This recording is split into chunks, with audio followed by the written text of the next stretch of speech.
Кога е еден текст добар? Ако те допре емотивно е добар, ако не те допре не е добар. Овој текст ме насмеа 3 пати и ме расплака 2 пати, што е гаранција дека текстот е навистина добар. Не се сомневам во режисерските квалитети на пријателот Тројковски.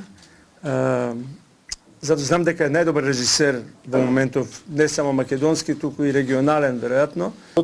Неговата музика фактички говори, неговата гитара говори, сама се склопи приказната. Тоа е една убава љубовна приказна со мелодрамски ефекти, со противници многу, со еден неверојатен копнеж да се успее.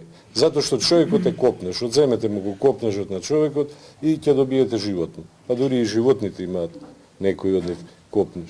Читав еден аргентински поет кој што вели дека разликата меѓу совршената камбана и просечната е во еден полутон. Дека во тој полутон е разликата меѓу ангелското и ѓаволското. Само преку тој полутон може да се препознае сушност ангелското или ѓаволското. Музиката на Владко го има тој полутон, каде што се препознава ангелското и мислам дека сите ќе работиме за тој полутон.